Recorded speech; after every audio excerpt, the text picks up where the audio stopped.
Radio Algeria International, our voice in the world.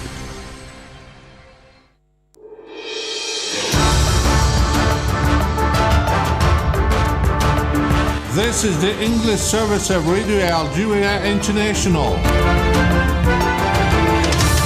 It's time for the news. The President of the Republic, Supreme Commander of the Armed Forces and Minister of the National Defense has chaired a meeting of the Council of Ministers devoted to presentations on the consequences of the recent bad weather and to the new academic year. Algeria has called for restoring trust between the United Nations and the peoples of the world, notably the colonized and oppressed peoples, reiterating its call for an end to the Israeli genocidal war against the Palestinian people in the Gaza Strip. The UN Secretary General Antonio Guterres has expressed his concern that Lebanon could become another Gaza as the Israeli occupation steps up its aggression against Beirut and the surrounding area. Those were the major developments. Now the full news edition. Good afternoon.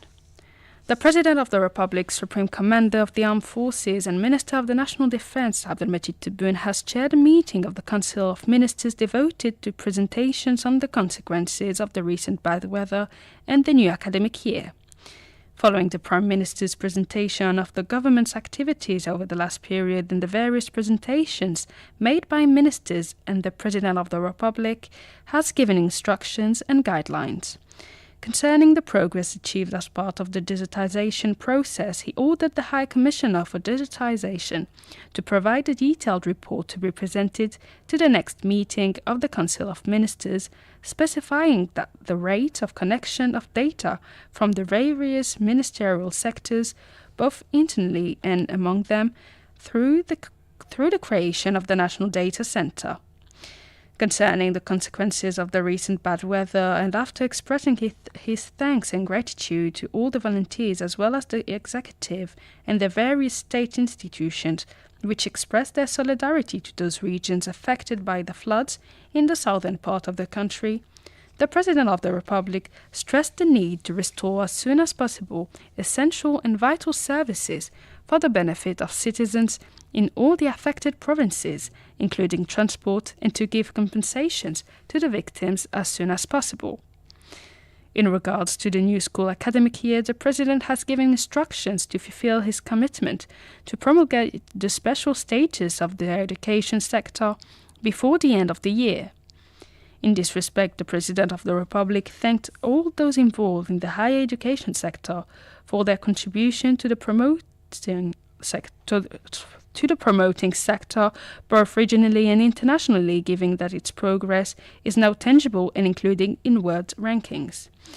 The President of the Republic ordered the preparation of reports related to the water and foreign trade sectors to be submitted to the next Council of Ministers.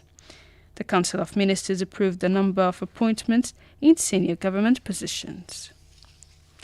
Here in Algiers, the National People's Assembly today opened its 2024-2025 session in the presence of the Speakers of the Assembly and the Council of the Nation. During the ceremony attended by the Prime Minister Nadir Harbawi and the members of the government, the Speaker of the Assembly, Ibrahim Boughali, reiterated Algeria's unswerving support to Western Sahara. وعلى صعيد الملف الصحراوي نؤكد على حق الشعب الصحراوي. Concerning Western Sahara, we reiterated the Sahrawis' people's right to self-determination, insisting on the necessity to speed up the implementation of the UN resolution and reiterating our continued support to the Sahrawi issue until they recover their right to self-determination. I take the opportunity to condemn those practices carried out by the Moroccan occupier that run counter international law. Evoking the situation in Lebanon, he denounced the recent Israeli attacks and reiterated Algeria's support to the sister country. We express our solidarity with our brothers in Lebanon and Syria following the repeated barbaric attacks which targeted civilians and threatened to expand and inflame the entire region and minimize all prospects for peace and security. We urge the international community to put a halt to these barbaric massacres and sue those responsible and back the oppressed. ونصرة المظلومين والمضطهدين. Concerning the Israeli continued bombardments against Gaza, the Speaker of the National People's Assembly stated that Algeria would not remain idle in the face of the Palestinians' disastrous situation.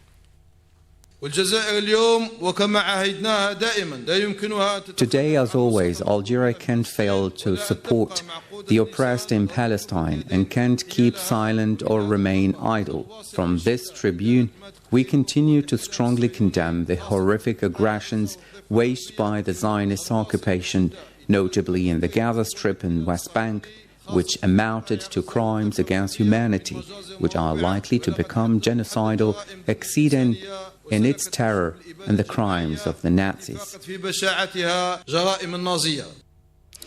In a speech at the opening of the ordinary session, Mr. Gujil said that Algeria was currently going through a delicate phase which required a great sense of responsibility and solidarity between all the players, stressing the importance of mobilizing the parliament with its two chambers to assume its role of control, monitoring and coordination with the government on all issues of interest to the country. The President of the Council emphasized that Parliament had a great deal of work ahead of it, with priorities including the Finance Act for the year 2025, which he said was a particular political nature, being linked to the implementation of the commitments made by the President of the Republic, Mr. Abdelmajid Tebboune, as well as the Communal and Provincial Code, the redrawing of administrative boundaries, and other laws relating to the economy and development. Here in Algiers, the Secretary-General of the Ministry of Foreign Affairs and the National Community Abroad, Mr. Nunes Magraman, has co-chaired with Slovakia's Secretary of State for Foreign and European Affairs, Mr. Marek Stoke, a meeting. The meeting centered on ways and means of reinforcing bilateral relations and boosting economic trade and technical cooperation. During the meeting, the two sides welcomed the Slovak authorities' will to reopen the Slovak embassy in Algiers in the coming months. The talks also focused on regional and international issues of common concern, notably the developments in the Middle East, as well as the issues of Western Sahara, Libya and the Sahel region. On the occasion, the two parties agreed to carry on consultations as part of the international efforts aimed at reaching a lasting solution to such crises. And now Algeria has called for restoring trust between the United Nations and the peoples of the world, notably the colonized and oppressed peoples, reiterating its call for an end to the Israeli genocidal war against the Palestinian people in the Gaza Strip.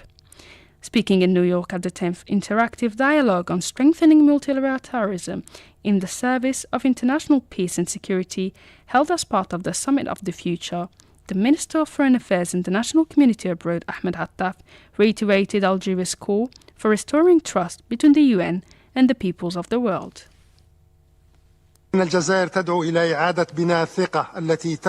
Algeria calls for the restoration of the shaken trust between our international organization and the peoples of the world, in particular the occupied and oppressed peoples, who see in the United Nations the ultimate refuge against injustice and tyranny, and see the organization as a beacon of hope in times of tragedy and suffering, and as a servant who brings them justice and protects their rights.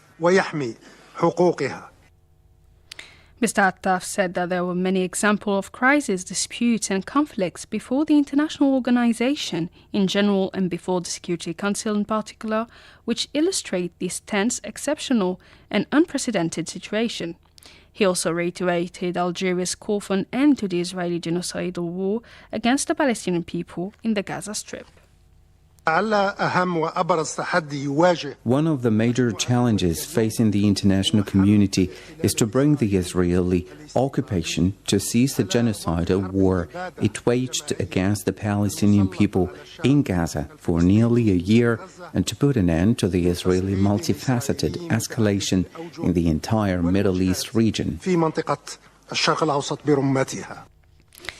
He stressed in this situation what is expected of this summit, as it should restore the UN to its central role in the conflict prevention and resolution, while expressing the hope that all members signatories to the Charter of the United Nations to reaffirm their commitment to comply with and respect the rules of international law. The Minister for Foreign Affairs and the National Community Abroad, Ahmed Hattaf, took part yesterday in New York in the opening session of the Summit of the Future in his capacity as representative of the President of the Republic, Mr. Abdelmajid Tebboune. World leaders have adopted the Pact for the Future, a landmark declaration pledging concrete actions toward a safer, more peaceful, sustainable and inclusive world for tomorrow's generation. Jamal Salmani has the details in this report. World leaders meeting at the UN headquarters in New York for the second and last day have adopted the potentially game-changing pact for the future by consensus, with a small group of just 7 countries holding out, having failed to pass a last-minute amendment. The pact includes 2 key annexes, the Global Digital Compact and the Declaration on the Future Generations, to chart out a peaceful, sustainable and inclusive future. The Pact's 5 broad focus areas include sustainable development, international peace and security, science and technology, youth and future generations, and transforming global governance. The Global Digital Compact marks the first truly worldwide agreement on the international regulation of artificial intelligence and is founded on the idea that technology should benefit everyone. The Declaration on Future Generations focuses on securing the well-being of future generations, also highlighting the need to include their interests in decision-making processes.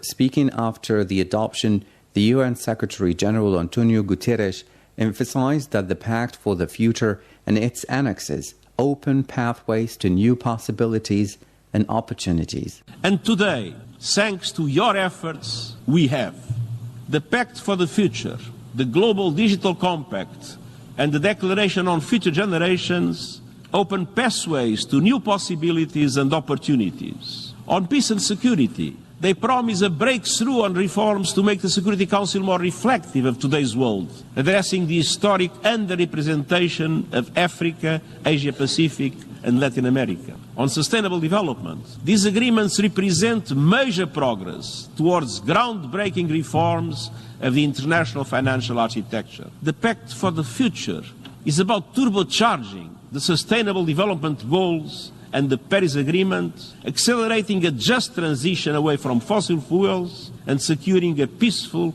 and livable future for everyone on our planet. The centerpiece of the Summit of the Future is a once-in-a-generation opportunity to reimagine the multilateral system and steer humanity on a new course to meet existing commitments and solve long-term challenges. You're still listening to Radio Algeria International. Moving to the situation in Lebanon, the UN Secretary General Antonio Guterres has expressed his concern that Lebanon could become another Gaza as the Israeli occupation steps up its aggression against Beirut and the surrounding area. The UN chief told the US news channel CNN that he is worried by the possibility of Lebanon turning into another Gaza as the high-level week of the UN General Assembly opens in New York. In this brief interview, Mr. Guterres also deplored the continuation of the Israeli aggression against the Gaza Strip for almost a year now, regretting that the deterioration of the humanitarian situation in the Palestinian enclave. EU Foreign Policy Chief Joseph Borrell has expressed extreme concern of escalating violence between Lebanon and the Israeli occupation, calling for an immediate ceasefire. In a statement, Borrell highlighted recent attacks in the Lebanese capital Beirut that killed at least 3 children amid ongoing cross-border violence between Israel and the Hezbollah group.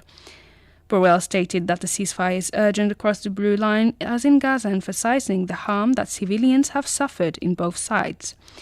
The EU official warned of the impact of a full-scale war would have on the region and stressed the need for renewed intense diplomatic mediation efforts.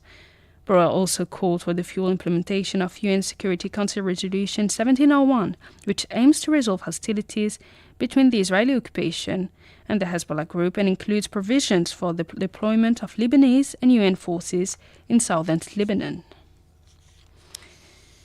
The Lebanese Ministry of Health said that 100 Lebanese people were killed and more than 400 others were injured as a result of the intensive raids launched by the Israeli occupation army on large areas of Lebanon. It explained that among the slain and wounded people were children, women, and paramedics. The Israeli bombing also led to the destruction of a number of homes and facilities and the burning of a number of vehicles. And now the African Union has renewed its call for concrete measures to implement the revitalized conflict resolution agreement for Southern Sudan, reaffirming the organization's firm commitment to the successful completion of the political transition in the country. A statement published by the EU website said that the chairperson of the African Union Commission, Moussa Faki Mohamed, had taken note of the decision by the government of South Sudan to extend the transitional period by 2 years, thereby effectively postponing the elections from December 2024 to December 2026. The chairperson of the Commission reiterated his call for concrete measures to be taken to fully implement the revitalized agreement for the resolution of the conflict in Southern Sudan. The EU had urged all the stakeholders to work towards the realization of the legitimate right and long-awaiting aspirations of the people of South Sudan to hold clear and credible elections, thereby promoting constitutional democratic order and inclusive governance. It also reaffirms the African Union's firm commitment and solidarity with the government and the people of South Sudan for the successful finalization of the political transition and beyond, while urging the international community to continue to provide assistance to South Sudan.